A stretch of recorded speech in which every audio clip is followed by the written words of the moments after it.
You're listening to Rolling Recklessly, the podcast where dice hit the floor, paint gets spilled, and no game ever goes exactly as planned. I'm Grizzly, and here we dive headfirst into Warhammer, tabletop gaming, and the beautiful mess that is the hobby life. From epic crits to absolute disasters, we'll cover it all. So grab your minis, roll with me, and let's get reckless.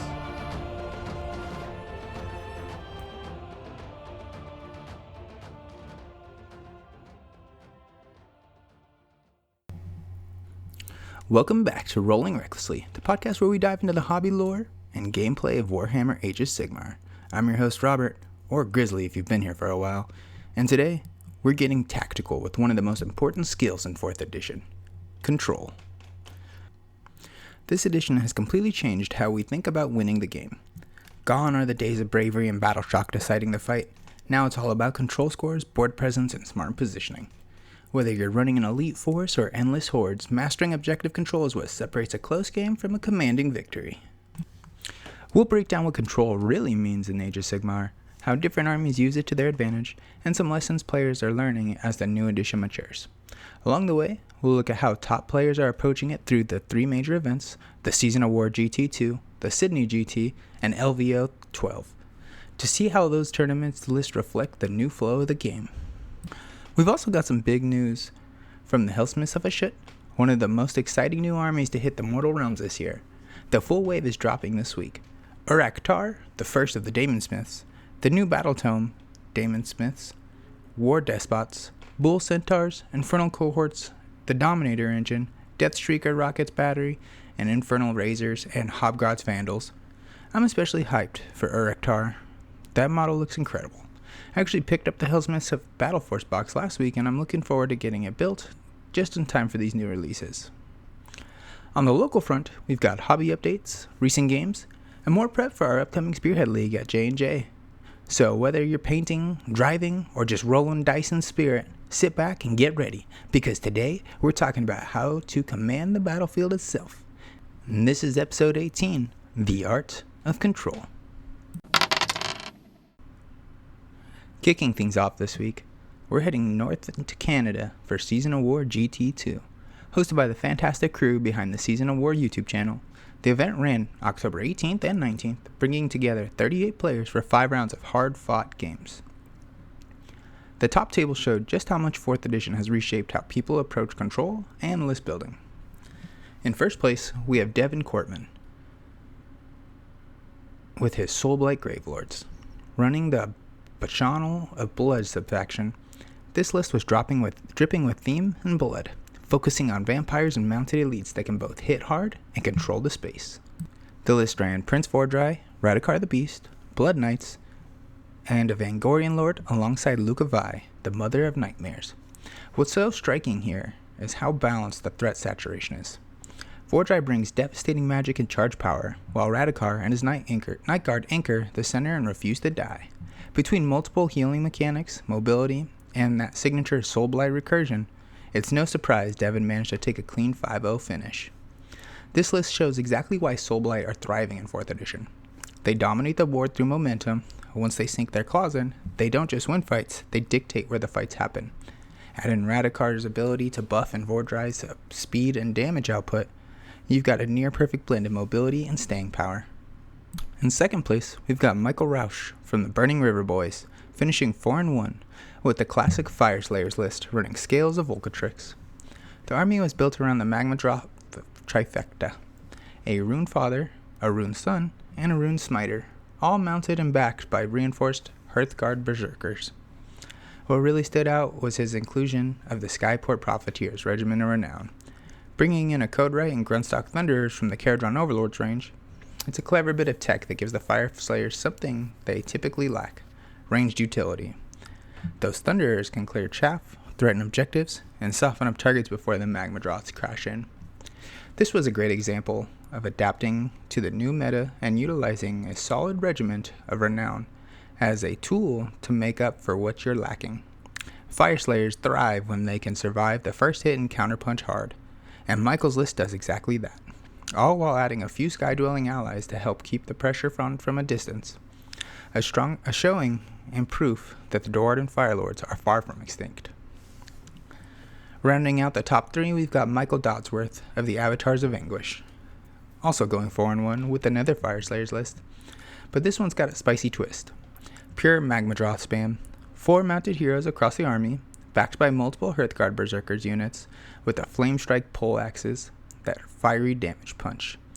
It's an aggressive list that doesn't overthink the mission. It gets in your face fast, burns the objectives, and dares you to deal with it. Between their natural resilience and the Magmadroth's movement and damage potential, this army is a blunt instrument that plays beautifully under the 4th edition's control mechanic. Honestly, I love this kind of list. It's thematic, it's brutal, and it clearly works. The fact that both 2nd and 3rd were Fireslayers really says something about where the army sits in the current meta. They're not flashy, but if you know how to time your buffs and layer your threats, they're still a serious contender. So yeah, Season of War GT2 is all about presence. Soulblight and Fireslayers both leaned into armies that can take a punch and keep scoring while doing it. The control mechanic of 4th edition really reward armies that can anchor themselves early, and this event proved it. Massive shout out to everyone who attended, and a huge props to Season of War for continuing to showcase high-level, clean gameplay on their channel. Next up, we're heading down on DAF for the Sydney GT 2025. Hosted by the legendary AOS coach and the crew from the Borderline Gaming. The event ran on October 4th and 5th, and brought in a massive 126 players across 5 rounds of Age of Sigmar. And much like Canada's Season of War GT, this event painted a very clear picture of where the meta is right now. Fast, aggressive, and centered on controlling the board through momentum and staying power. Taking first place, we have David Salava, leading the charge with another dominant showing for the Fireslayers. Once again, proving that the Duardin are red hot in 4th edition. Running scales of Volcatrix, this list revolved around speed, durability, and overwhelming pressure. Anchored by a lineup of Magmadroths that made the board feel like a volcano waiting to erupt. David ran an Auric Runefather as his general, backed by a host of Rune Sons on Magmadroths, plus a Rune Master, a Rune Smiter, and a reinforced block of Hearthguard Berserkers. It's a tight, efficient list of maximizing buff stacking through Vulcan Prayers and Magmic Invocations, ensuring that those mounted heroes stay alive long enough to crush anything that they touch. This is the kind of list that thrives under new control rules. It gets to the center early, refuses to die, and keeps generating pressure turn after turn. The fact that Fireslayers have now topped multiple GTs in a row show just how well they fit the new edition. Their control scores, resilience, and reliable melee output all line up perfectly with how games are being won right now. Coming in second, we have Matthew Tyrell from Borderline Gaming, also finishing undefeated at 5-0 with another Soulblight Gravelords army. This one leaned heavily into the Bacchanal of Blood sub-faction. A perfect blend of speed, durability, and sheer presence on the table. Matthew's list brought some heavy hitters: Prince Vordry, Lucavi, a Terrorgeist, reinforced Borrow Knights, and a White King, and a Vampire Lord for support. Between the cavalry mobility, flying monsters, and recursion of the Gravelord's allegiance, this list could strike anywhere and then immediately reoccupy the board through healing and revives. It's really cool to see Soulblight continue to dominate this season. They're showing up in multiple top tables and proving that the control doesn't always have to come from brute force, but when you combine Vordry's offense punch and Luca's sustain the speed of the Blood Knights, you get a faction that can adapt to almost any matchup. And rounding out the podium here, we've got Mitch Bug with his Idenith Deepkin, running the Ethersea Predators subfaction, and one of the most thematic lists I've seen in a while. A full-blown swarm of sharks and eels backed by the new Deepkin heroes that released earlier this year. The list features Mathyla, Oracle of the Abyss as a general, an Eidolon of Methalon, and 4 Kellian Alapexes. Supported by reinforced Morsar Guard, it's fast, lethal, and entirely focused on timing. Striking first, hitting hard, and controlling where the battle takes place. With the new Deepkin units breathing fresh life into the faction, this list feels like a return to form for Idenith. Mobility as their weapon, precision as their shield. Seeing Deepkin climb back onto the top 3 of a major GT is awesome. It shows that with the right composition and some clever list tech, even armies that were struggling early in 4th edition could still rise to the top when piloted well. Sharks, eels, and tridents everywhere. Exactly the kind of undersea chaos I love to see. Now, stepping back to look into the bigger picture, This event cemented what we started seeing in the first season of War GT2. Control-based armies are thriving. Both Fire Slayers and Soulblight have now taken multiple top spots across different regions, showing the durability of objective play and consistency are winning out over pure alpha strike damage. Add in the Deepkin success with speed and precision, and you've got 3 totally different paths to the same goal. Controlling the table, dictating the tempo, and forcing your opponents to react to you. With 2 major GTs in a row showing these patterns, it's safe to say that this control-focused meta isn't a fluke. It's a new foundation of 4th edition in gameplay. If you can hold your ground, dictate movement, and sustain past 3 turns, you've already halfway to victory. Now, we're heading to the States, specifically to Las Vegas, Nevada, for the LVO XII Age of Sigmar Championships, one of the biggest and most prestigious events of the year. This one ran from October 3rd through the 5th and brought together 118 players for 5 rounds of competitive play. The top 3 at this event really show just how diverse and unpredictable 4th edition meta has become. Taking first place, we have with the incredible 8-0 record from Gavin Greiger. We've got the Swamp Dwellers themselves, Cruel Boys, and this is honestly one of the coolest stories out of the tournament seasons. The faction's been written off by a lot of players over the last year, especially after taking a hit in the last War Scrolls update, but this list proves that with the right general behind the dice, the Swamp Horde bullies can still scrap even with the best of them. The list features a killer boss on Great Initiative as the general, leading a wall of reinforced gut rippers supported by a Marsh Crawler Slagoff, a Merc Knob with Belcha Banana, multiple units of Cruel Boys Monster Killers, and a reinforced Man-Skewer Bolt Boys squad for ranged pressure. There are also Swamp Collar Shaman with Pot Grot to keep the buffs and poisons flowing. The whole army is dripping with synergy, literally and figuratively, and it shows how potent Cruel Boys become when you lean into their movement and debuff mechanics instead of trying to brute force every engagement. The real strength of this list shows how it plays into the new control system. Lots of mid-sized units, great use of threat projection, and board denial through overlapping buffs. Every unit contributes, nothing is wasted, and it builds towards a cohesive plan. It's also just awesome to see Cruel Boys get a big win at a major GT. They've been on the comeback trail, and this 8-0 finish really cements their spot as a sleeper faction to watch for moving forward. Coming in second, we've got Michael Sabetti running Sons of Bahamut under the Taker's Tribe banner, finishing 6-2 with what can only be described as a classic monster mash. This list has brought 3 Mega Gargants and none other than Kragnos the End of Empires. Leading the charge is the General. That's right, the big guy himself hit the tables again, and apparently he's still smashing just fine. Michael's list included a Gatebreaker and a War Stomper, backed up by the Hurtland Hogs Regiment of Renown, featuring a Tusk Bosk on a Maw Grunta and a Maw Grunta Gougers. This adds a surprising amount of mobility and punch to an already destructive list. The Sun's strength is in their simplicity. They score early, crush what they touch, and use sheer size and wounds to hold objectives no one else can contest. But the Hogs bring something new, speed and aggression to threaten weak flanks and chase down backfield objectives. Seeing Kragnos back in action always gets me hyped, and the fact that this list went 6-2 at LVO says a lot about how effective he still is as a centerpiece model. The Taker Tribe remains one of the most consistent builds for Suns, giving the balance of score potential and damage output that fits perfectly into 4th edition's control meta. Rounding out the podium in third, we've got Aaron Elias Newbaum with Iron Jaws, running the brand new Zogrot's Ironmonger's Army of Renown. And I love this list. It's pure orc brutality, but with that flavored of Forge-born enhancement and unique command abilities that make every unit feel like a personalized wrecking ball. The army was led by the Zogrot Anvil Smasher himself, backed by waves of Ardboys and Brutes, and key pieces like War Chanters, Weird Knob Shamans, and the Ardboys Big Boss. It's a heavy melee list that leans fully into attrition and raw aggression. The Brutes hit like trucks, and Ardboys anchor the line. The War Chanters keep the rhythm going turn after turn. Aaron's 6-1 run shows how strong the new Army of Renown can be. It brings that classic Ironjaw's energy, straightforward, smash mouth Warhammer, but with just enough extra utility from Zogrot's prayers and ability to make it stand out from the traditional Ironjaw's builds. Between their board presence and the raw power of reinforced brute units, this list is exactly what you want from an orc army. Loud, aggressive, and unforgiving. The LVO results really round out what we've been seeing all month. Between the Cruel Boys, Ironjaws, and even the Sons of Bahamut, destruction is back in a big way.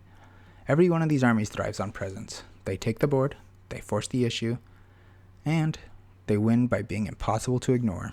What's cool is how different their approaches are. Cruel Boys chip you down and control the pace, Ironjaws smash you straight into the teeth, and Sons just flatten anything in their path.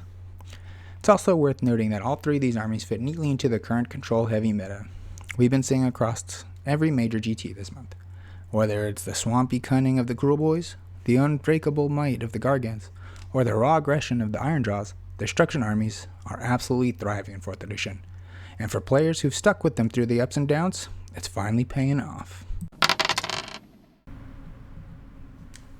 Alright, shifting gears from the tournament tables to the Forges of Zar, because this week's new releases are blazing hot. The Hellsmiths of Hashut are finally in full force, and I couldn't be more excited to see this army storm the mortal realms. We've got an entire wave dropping: Urkhan, the first daemonsmith, the brand new battle tome, daemonsmiths, war despots, bull centaurs, the infernal cohort, dominator engine, deathstreaker, rocket battery, infernal razors, and the hobgrot vandals. It's a full infernal lineup that brings the dark industry of the Chaos Dwarves back to the Age of Sigmar in a big way. Urkhan, the first daemonsmith, is a real showpiece here, a centerpiece model that captures everything that the army represents: twisted craftsmanship, demonic machinery, and that terrifying fusion of fire and metal that's pure Hashut energy. We recently picked up the Hellsmiths of Hashut Battle Force box, and the timing couldn't be better. This release adds the heroes, engines, and troops needed to turn that box into a complete playable army. What excites me most is how distinct the faction feels compared to other Chaos Forces. You've got the industrial theme running through every sculpt: brass pipes, molten armor, demonic war machines that look like they belong in equal parts forge and battlefield. The bull centaurs are massive and imposing. The infernal razors have great and brutal utilitarian vibe, and the dominator engine is just screaming to be the centerpiece on the display board. On the tabletop, the Hellsmiths look like they're going to fill a really interesting niche. Part elite army, part artillery corps. Between their heavy ranged options and monstrous constructs, they seem tailor-made for new control style of play. Dominate the midboard with durable infantry, while pounding enemies from range with daemon-powered war engines. It's a blend of brutal firepower and brutal resilience, and that always is a recipe for success in AOS. Also dropping last week, on top of all the molten madness that we've got something for Chaos fans across the board, the new Slaves to Darkness commemorative model, Urkhan the Dark Warden. This sculpt is gorgeous, a heavily armored Chaos Lord with dynamic pose and an absolutely brutal blade. It's one of those commemorative figures that's not just great for collectors, but actually makes an incredible proxy or stand-in for other units. Urkhan works perfectly as a Chaos Lord, Exalted Hero Chaos, or even a custom champion in narrative games. I picked up one myself, and I'm already thinking about conversions. Maybe a corrupted champion leading my Magakin, or a Dark Herald sworn to the new Hellsmiths legions. It's one of those models that makes you want to build a new warband just to give him a story. Between the full release of the Hellsmiths and the Urkhan debut, Chaos fans are eating well this week. It feels like we're watching a full new era of Chaos take shape, one that's less about blind rage and more about discipline, machinery, and cold, industrial terror. The Hellsmiths have a style, the lore, the firepower that makes them impact both in the display case and on the tabletop, and I can't wait to see them start showing up at all the events and local stores in the next few months. Alright, time to shift gears and talk hobby, because even between tournaments and new releases, there's been plenty of progress happening at the workbench. Most of my focus has lately been on the Spearhead projects, both for myself and for the store. I spent last week assembling a full store copy of the Sand and Bone for J&J Gaming Factory, getting it cleaned up, organized, and table ready for use in demo games and league nights. It's been great seeing that set come together, especially knowing it'll help bring more players into the game and give our Spearhead nights a polished, more immersive look. On my personal end, I've been detailing and painting my own Sand and Bone terrain as well, getting it ready just in time for our league launch in a few weeks. Lately, I've also been focusing on tightening up my Spearhead factions, making sure everything's assembled, tuned, and ready for demos and content. It's been good. It's been a good reset. Smaller and focused goals that help me keep the momentum going without feeling overwhelmed. There's something satisfying about having your whole Spearhead ready to go, painted or not, when you walk into a game night. My friend Zach's been on a roll too. His Slaves to Darkness Spearhead came back from commission looking absolutely incredible. Rich purples, black and steel, and deep earthy browns that make the whole look brutal and unified. His Chaos Lord's red helmet really ties the army together as a centerpiece. Since then, he's been steadily expanding the army. He's got Urkhan fully built and painted, 2 Varanguard units assembled, and even Be'lakor finished with an awesome kit bash. He swapped the fallen corpse on the base of the first Stormcast soldier, giving it a great little narrative touch. Chaos literally standing victory over his ear. On top of that, he picked up and quickly assembled Urkhan the Dark Warden, got him painted, and he's planning on to work on him into a display lineup. The guy's at hobby energy right now is wild. Between Zach's progress and my own prep for the league, you can really feel the spark in the community. Everyone's building, painting, and getting excited for what's next. It feels like we're not just hobbying for our own shelves anymore, we're hobbying to bring the local scene to life. Alright, let's dive into the main topic for this episode, the art of control. In 4th edition, control isn't just about who's standing on an objective, it's about how much presence you bring to it. With bravery gone and every model's control score now defines who dominates a space. Mastering control means mastering positioning, staging, and timing. Positioning is thinking 2 turns ahead. Staging is using movement and sacrifice to open space or deny it. And timing, that's where great games are won. Knowing when to push, when to retreat, and when to trade a unit for the ground. Every faction expresses control differently. My Sylvaneth don't just hold objectives. They reshape the battlefield. Through teleportation networks and awakened wildwoods, they can threaten multiple areas at once and dictate where fights happen. That's not brute force control, that's positional dominance. You're not just reacting, you're forcing your opponent to play your game. Then you've got the Gloomspike Gits, who turn control into chaos. They use speed, tunneling, and overwhelming numbers to flood objectives. Units like Squig Herds and Bounders race across the board, while rabble-rousers can erupt from the tunnels mid-battle to contest grounds your opponents thought was safe. Pair that with the Gobapalooza's buffs, and their charges land hard. Gits don't win control by sitting still, they win by being everywhere at once. Armies like Slaves to Darkness and Megakin of Nurgle show the slower, heavier side of control. Slaves project power through durability and threat range. Chaos Knights, Varanguard, and Urkhan himself can plant themselves on the table and say, "Come move me." Their presence alone controls the board. Nurgle, meanwhile, wins through attrition. Their plague spread, their units heal, and the longer the game goes, the harder it becomes to remove them. Their control isn't explosive, it's inevitable. Then there's the Skaven, who represent both extremes of control, attrition and volatility. The humble clan rats are some of the best control units in the game. They get a solid control score for their cost, with the ability to return slain models or rally backup. They can reestablish dominance on an objective even after getting hammered. Add in buffs from Claw Lords or Warlock Engineers, suddenly these little rats can swing control zones in their favor against armies twice their cost. They don't need to win fights, they just need to keep surviving and swarming and scoring. But on the flip side, Skaven also command area denial through sheer threat protection. The Warp Lightning Cannon is a perfect example. You can delete elite units or heroes outright, forcing your opponent to play cautiously around its potential rather than its certainty. That's a form of control all its own. When your opponent's movement decisions are dictated by the possibilities of a cannon shot, you've already seized tempo. Whether it hits or misfires, it warps how your opponent positions. And that's control in its purest psychological form. And this season's General's Handbook, Scourge of Ghyran, adds an entirely new twist to the control game. The ability to make objectives obscuring changes how your players approach board dominance. When you can block line of sight to an objective, you can shield fragile scoring units from alpha strikes and long-range threats. It forces ranged armies like Stormcast, Cities, or Caradron to reposition, close the gap, or commit to risky charges. It's one of the smartest balancing tools that we've seen in a while, rewarding tactical foresight and rewarding armies that play the terrain just as much as the dice. So whether your control comes from teleportation, tunneling, grinding, recursion, or pure intimidation, remember, the best generals in 4th edition don't just react to their opponents, they shape the battlefield. They decide when or where the fights happen. The armies that win aren't the ones who hit the hardest, they're the ones who control the board when the dust settles. Control isn't about fighting every battle, it's about fighting the right ones. What's your favorite way to take control of a game? movement tricks, durability, or board pressure? Drop your thoughts in the comments or on Instagram at rolling_recklessly_podcast. I'd love to hear how you approach the new season. Alright, let's shift gears a bit and talk about what's been happening on the tables lately. Because while we can talk theory and tournament results all day, nothing beats seeing how those ideas actually play out in real life games, especially with friends. The last few weeks have been incredible, with Spearhead games.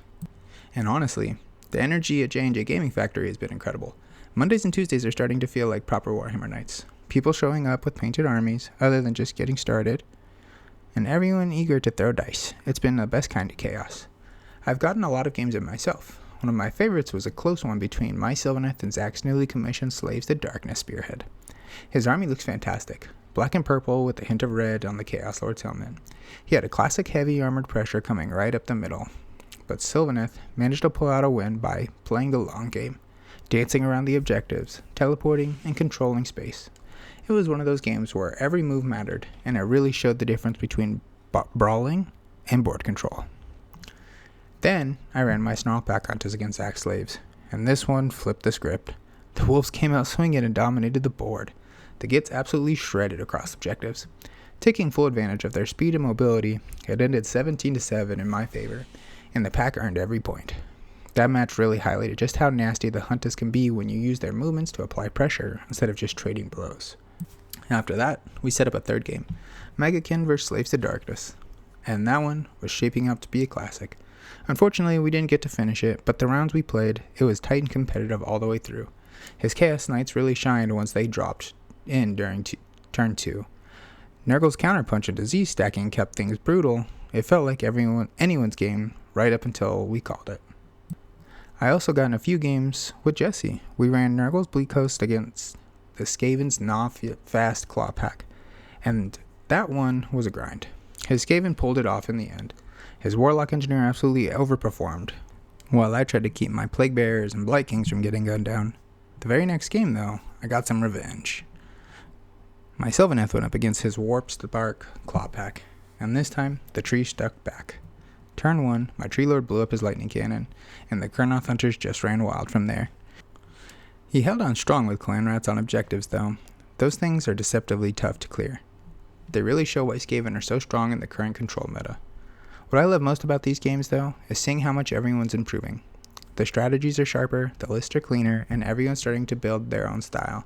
You can tell we're getting ready for the upcoming Spearhead League at J&J Paint Nights on Tuesdays, and the excitement's building.